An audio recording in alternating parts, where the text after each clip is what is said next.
여러분 반갑습니다. 정무성 목사입니다. 하나님의 은혜가 여러분 가운데 충만하기를 주의 이름으로 간절히 기원합니다. 기도하겠습니다. 주님 감사합니다. 말씀을 묵상하는 동안에 깊은 깨달음 있게 하시고 또 행동의 결단도 있도록 도와주시옵소서. 하나님을 알아가는 지식과 지혜가 넘쳐나듯이 우리 삶의 현장에서도 실현되는 은혜를 더하여 주시옵소서. 예수님 이름으로 기도하옵나이다. 아멘. 여러분 같이 나눌 하나님의 말씀은 출애굽기 4장 27절부터 31절까지 말씀입니다. 여호와께서 아론에게 이르시되 광야에 가서 모세를 맞으라 하시매 그가 가서 하나님의 산에서 모세를 만나 그에게 입맞추니 모세가 여호와께서 자기에게 분부하여 보내신 모든 말씀과 여호와께서 자기에게 명하신 모든 이적을 아론에게 알리니라. 모세와 아론이 가서 이스라엘 자손의 모든 장로를 모으고 아론이 여호와께서 모세에게 이르신 모든 말씀을 전하고 그 백성 앞에서 이적을 행하니 백성이 믿으며 여호와께서 이스라엘 자손을 찾으시고 그들의 고난을 살피셨다 함을 듣고 머리 숙여 경배하였더라. 아멘. 아멘.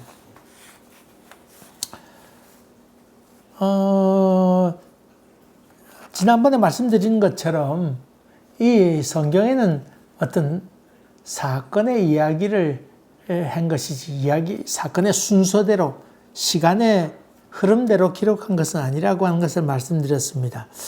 모세가 애굽 떠나기 전에 형 아론을 만났다고 했는데 가는 길에 만났는지 아니면 만나고 자금 집에 왔다가 그의 가족들과 함께 다시 가게 되었는지 사실은 알 길이 없습니다. 하나님의 산에서 성경에 보니까 하나님의 산에서 모세 형 아론을 만났다 그랬습니다. 이 하나님의 산에 올랐다고 하는 말씀이라고 하는 것은 모세가 양치다가 떨기나무 가운데서 하나님의 음성을 들었던 그 장소 아니었어요. 거기로 갔다고 하는 말인데 그 장소가 어디냐 하는 생각도 하게 되지요. 오늘 봉독한 말씀 그 앞에는 할례 문제가 나오게 됐는데 시보라가 정확하게 표현 나와 있지 않습니다만 어쨌든 아들에게 할례를 베풀게 해서 자기 남편 피남편이 되었다는 장면이 나오잖아요. 근데 그때 할례를 베풀었던 사람이 여자는 아니지 않았을까요? 뭐 할례를 여자가 베푸는 법은 없었으니까 그 당시에도 그런 점을 본다 그러면 아론이었다고 그렇게 볼 수가 있겠고 그때 사건이 애굽 안에서 있었던 숙소에서 있었던 사건이라고 그런다 그러면 그 유대인들이 있었을 테니까 그들이 했다고 그렇게 볼 수 있습니다. 근데 오늘 봉독한 장면은 아론과 모세가 만나는 장면이 표현되어 있습니다. 여기 중요한 것은 예언된 말씀이 그대로 이루어졌다고 하는 것이 중요한 말씀이지요. 여호와의 산에서 만났다고 그랬는데 이 여호와의 산이 어디 있는지 뭐 소위 얘기해서 신의 산인지 뭐 알 길은 없습니다. 어쨌든 간에 이 사건을 통해서 추측해 보는 수밖에 없는데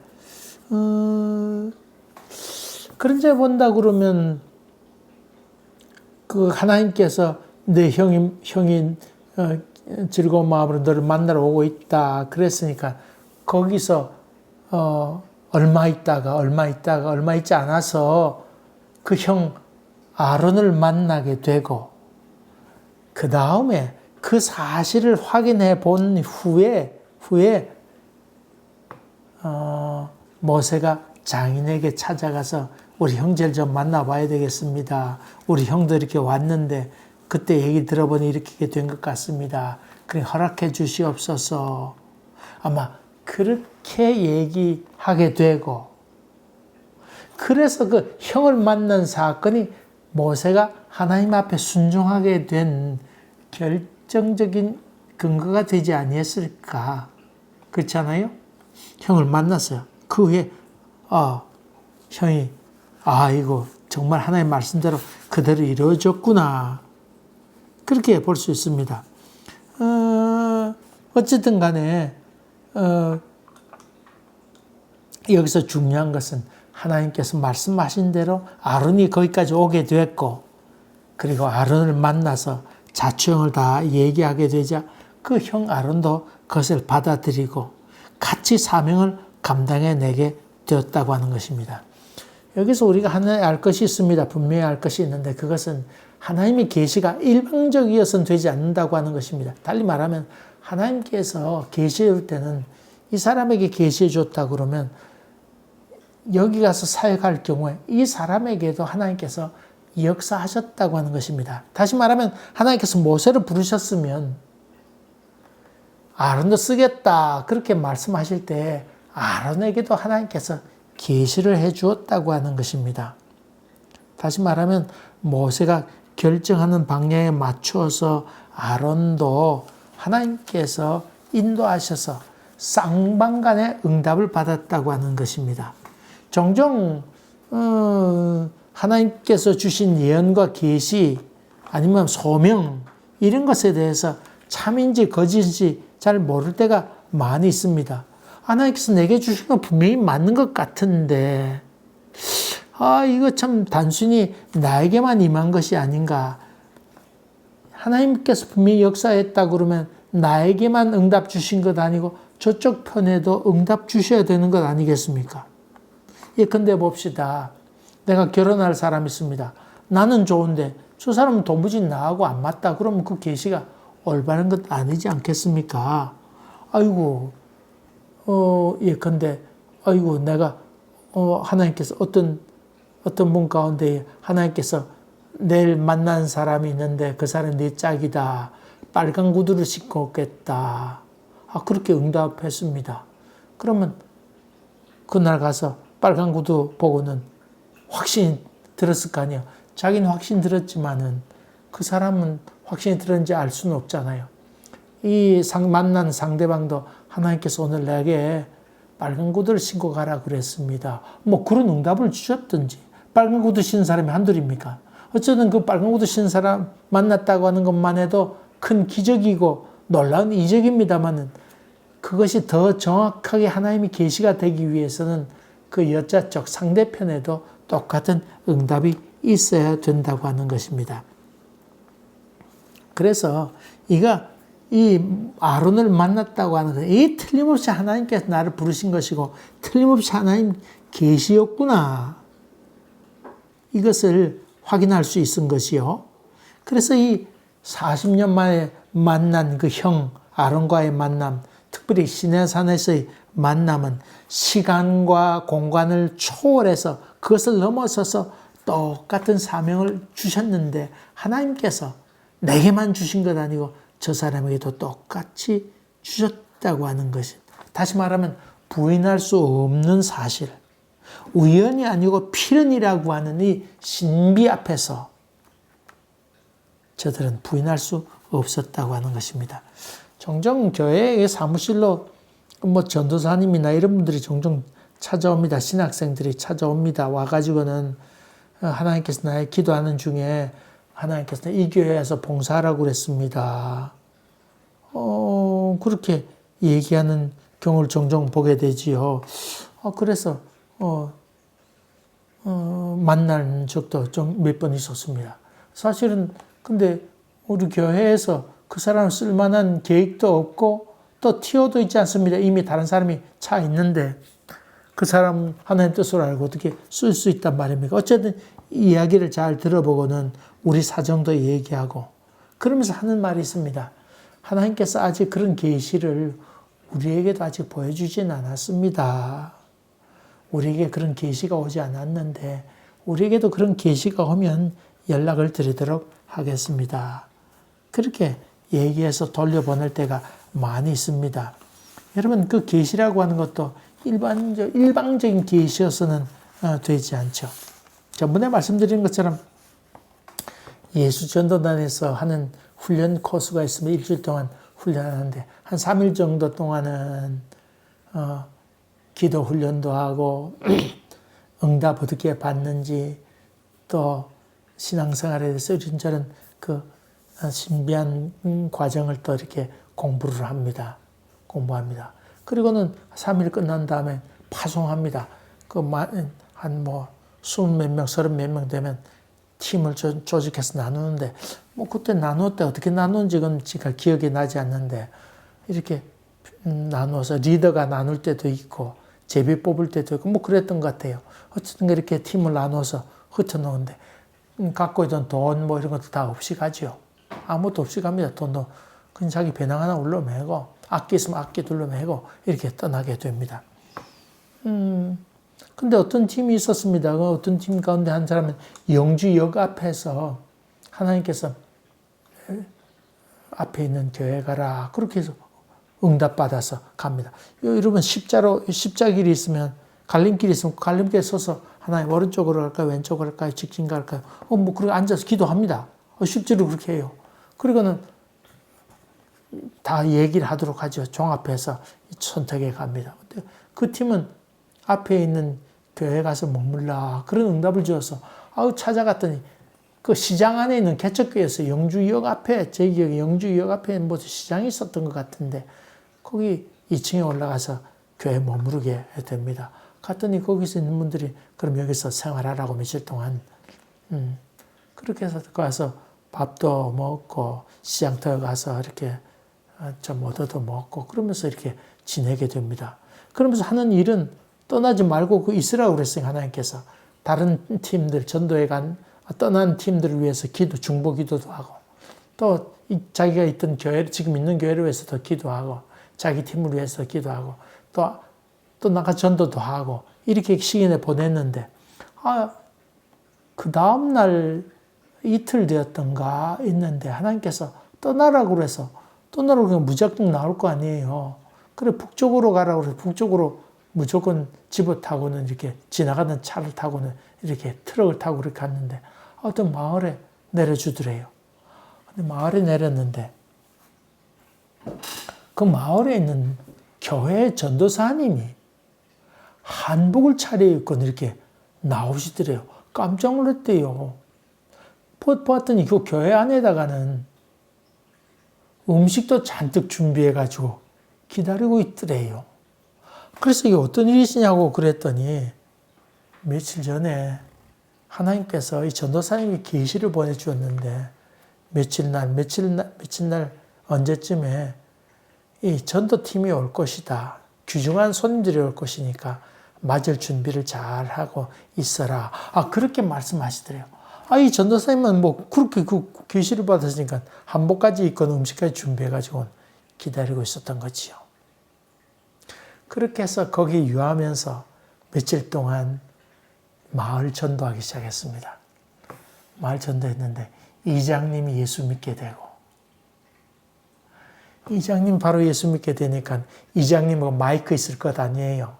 한여름이었는데 아침 새벽에 그 이장님 집에 가서 마이크를 대놓고는 확성기로 동네 확성기 대놓고는 그 찬양하는 성악하는 자매가 있었는데 아침마다 찬송 불러주고 새벽에 찬송 부르면 다들 모내기 판에 나갈 판인데 뭐 다들 일찍 다 나가자 모는 다 심었고 뭐 뽑으러 일하러 나가야 되니까 그 소리 듣고 찬송도 다 일어나서 또 다 같이 일하러 가고 그래서 온 마을이 솔박 다 예수 믿게 된 사건이 있었습니다. 여러분 신비하잖아요. 하나님의 계시가 이 팀에게만 임한 것 아니고 맞이하는 그 전도사님 교회에도 계시가 임했다고 하는 것입니다. 그래서 이게 참 하나님께서 준비하신 신비한 역사에 대해서 이 우연이 아니고 하나님께서 역사하심에 대해서 다들 돌아가서 간증했던 것을 기억합니다. 우리에게 계시가 왔다 하더라도 상대방의 상황이 여의치 못한 경우도 있고 또 지연된 경우도 있습니다. 계시라고 해서 다 성취되는 것 아니고 저들이 그 계시를 하나님의 뜻을 들을 만한 준비가 되어 있는 경우도 있고 그렇지 못하는 경우도 있습니다. 계시만 믿고 마냥 기다리는 것, 그것도 좋지 못한 것이라고 볼 수 있습니다. 그렇지 못할 땐 또 하나님께서 또 다른 계시를 주도록 기도하는 것도 좋은 방법이라 그렇게 볼 수 있습니다. 이제 모세가 애굽에 도착해서 자기 민족에게 먼저 이야기를 전하고 또 나눕니다. 이때 아론이 나서서 얘기했다고 말씀을 전했다고 기록해 있는데 모세는 나가서 아마 이적을 행하였겠지요. 그래서 그 결과는 백성이 그것을 보고 다 믿게 됐고 또 여호와께서 그 자기 백성 이스라엘 백성을 찾으시고 고난을 살피시고 듣고 계셨다고 하는 이야기를 하게 될 때 저들은 머리 숙여서 다 하나님을 경배하게 되었다. 그렇게 얘기하고 있습니다. 이때 이스라엘 백성이 받았던 감동은 무엇 때문에 받은 것일까요? 모세가 행했던 기적 때문에 감동을 받은 것일까요? 신비한 일 때문에? 성경에는 하나님이 이스라엘 백성을 찾으시고 고난을 살피시고 듣고 계셨다. 아브라함의 하나님, 이삭의 하나님, 야곱의 하나님, 그 하나님이 그때도 역사하셨지만 여러분들의 고통을 지금도 잊지 않고 기억하고 있습니다. 그분이 알고 계십니다. 이 말을 들었을 때 저들은 깊이 감동하고 있습니다. 하나님이 알고 계시다고 하는 것이 저들에게는 가장 큰 기쁨이었지요. 은혜였지요. 그렇게 저들은 감동을 받게 되었습니다. 그리고 이스라엘 백성이 행했던 것은 그 소식을 듣고는 머리 숙여 경배하게 되었다. 참 이게 귀중한 말이죠. 머리 숙여 경배하게 되었다. 그런 점을 본다 그러면 모세와 아론은 참 잘 전도했다 그렇게 볼 수 있죠. 자기 자랑을 늘어놓거나 아이고 이래봬도 내가 하나님의 음성을 들었습니다. 그런 자기의 권위를 드러내는 것 아니고 자기의 명예를 올리려고 한 것 아닙니다. 그들에게 어떤 영광을 자기가 차지하려고 하는 그 행동도 아니었습니다. 자기 자랑하기에 급급하지도 않았습니다. 하나님께서 주신 능력으로 내가 고쳐줄게. 내가 구해낼게. 나만 믿어라. 그런 소리 아니었고 하나님께서 하십니다. 하나님께서 나를 보내셨습니다. 하나님께서 했습니다. 다시 말하면 모세와 아론은 자기가 주인이라고 하는 주인의식을 가진 게 아니고 나는 청지기입니다. 청지기 의식이 저들 가운데 있었다고 하는 것입니다. 여러분 이거 기억하세요. 주인의식이 아니고 우리는 주의 종입니다. 하나님이 일꾼입니다. 나는 아무것도 아닙니다. 주님께서 하셨습니다.